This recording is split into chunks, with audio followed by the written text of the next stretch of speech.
Autant mettre tout le monde dans le secret tout de suite. À partir d'aujourd'hui, nous assurons la protection d'Athéna et celle de notre Seigneur. Je m'appelle Atlas et je suis capable de vaincre n'importe qui.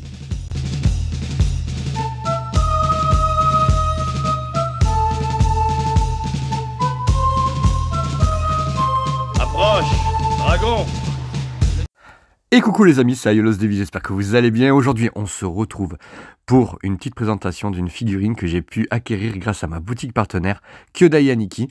Dragon Quest, Pop, la version RTFX avec le bonus. Voilà, elle est vraiment complète cette figurine et je voulais vous la montrer parce que ce sont des figurines que j'ai cherchées depuis très longtemps à des prix corrects parce que les prix montaient très haut. Et voilà, on y va. On s'intéresse du coup à cette boîte. Pop est le magicien de la bande dans les aventures de Dai. Si vous n'avez toujours pas vu l'animé ou lu les mangas après la belle vidéo que j'ai faite la dernière fois justement sur les aventures de Dai, franchement honnêtement je vous conseille fortement de vous y intéresser. Les boîtes sont assez monstrueuses. Là en fait on a une tête supplémentaire dans une supplémentaire et Gomechan, donc le petit je sais pas comment on peut dire ça, mais c'est un petit tête dorée ailée qui les suit. Là il y en a le pendentif d'Avan. Franchement honnêtement juste sur la boîte ça donne énormément envie. On va voir à quoi ça ressemble tout de suite. Et voilà. Alors, j'ai dû faire de la place puisqu'effectivement, Pop n'arrive pas seul vu qu'il a quelques compères, donc il a tous les disciples d'Avan avec lui. J'ai pu trouver ça dans la boutique Kyodai Aniki, je suis très content, notamment pour les soldes, et je suis très content. C'est du PVC, voilà, avec des poses dynamiques, elles sont toutes dans des poses dynamiques, donc je suis très content.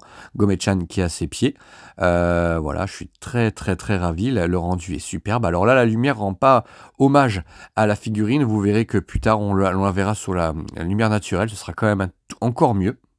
Et là je l'ai mis avec l'effet d'attaque qui est vraiment ingénieux puisque vous voyez la main et l'attaque ne sont absolument pas liées, non. En fait, l'attaque est liée en fait au pied.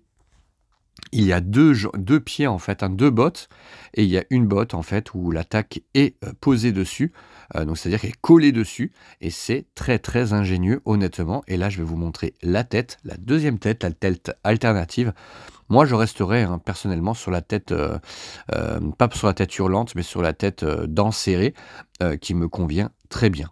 Voilà, c'est vraiment très franchement honnêtement je suis très content. Et voilà, ça c'est la deuxième botte qui permet en fait, si on veut, ne pas mettre l'attaque, si on peut, mais je trouverais ça dommage. Alors oui, l'attaque peut masquer un peu la figurine, mais si on la place très bien, je pense que ça peut vraiment faire quelque chose de super cool. Je verrai à la fin donc des vidéos sur les reviews, je vous dirai effectivement comment je positionne toutes ces figurines, mais il y a de quoi faire honnêtement. Et puis là du coup ça fait une position très dynamique, moi j'aime beaucoup, et Pop c'est un personnage que j'adore. On l'aime pas au début de l'aventure, enfin du moins on le trouve lâche, on le trouve voilà, et à la fin il a une évolution de fou, peut-être celui qui a la meilleure évolution je trouve au niveau des personnages principaux.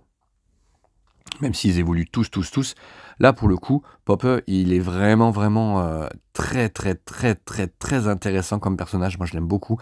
Et là effectivement, c'est la figurine sur son attaque. Alors je les avais toujours vues de loin ces figurines, je les avais jamais vues en vrai. Et je peux vous assurer que quand je suis allé faire un petit tour chez nos amis Kyodai Aniki, j'ai pu les découvrir en direct. Et là, autant vous dire que j'ai craqué pour les 4 disciples d'Avan. Donc ici, on est quand même sur quelque chose de très qualitatif. Alors ça reste du PVC, on est bien d'accord, c'est pas de la résine. On n'est pas sur des statues voilà, avec des dimensions de fou. Mais quand même, elles sont assez grandes. Elles sont assez grandes. On est quand même sur du... enfin là, avec la hauteur, on est sur du 40 cm. Je revérifierai, mais je crois que c'est à peu près ça. Donc, j'exagère, 40 cm, peut-être 30 cm avec l'attaque. Mais c'est vraiment très joli. On peut effectivement... Alors, vous voyez, si vous le regardez depuis tout à l'heure, il y a un petit branchement, en fait, derrière. Donc, en plus... Je ne sais pas ce que ça donne. On verra vraiment ensemble, mais il y a quelque chose qui s'allume. Et sur la boîte, je n'ai pas pu voir ce qui s'allumait.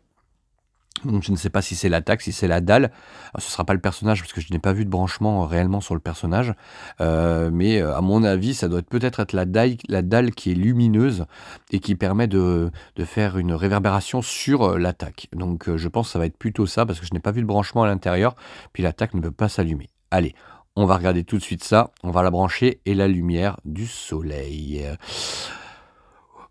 Oui, c'est la dalle qui s'allume, j'avais bien raison. Et ça, vous voyez, ça éclaire le personnage vers le bas, c'est superbe. Franchement, honnêtement, c'est très ingénieux ce qu'ils ont fait sur cette figurine-là. Et vous voyez là que les couleurs sont ça tunique est bien. Alors en réel, hein, vraiment, sans toute la lumière, etc. C'est vraiment ça se rapproche plus du vert que du bleu turquoise comme on peut voir là. Mais avec tout l'éclairage, etc., ça rend comme ça. Mais écoutez, moi je vous dis, pour moi, c'est un bon 8 sur 10 sur cette figurine-là parce que franchement, elle est vraiment top. J'ai hâte de voir ce que le reste donne puisque j'ai quasiment que des versions deluxe puisqu'il y avait deux versions, une version classique et une version deluxe avec des visages en plus. Voilà les amis, c'était la quête de Die Pop. J'espère que ça vous a plu. Je vous dis à très bientôt.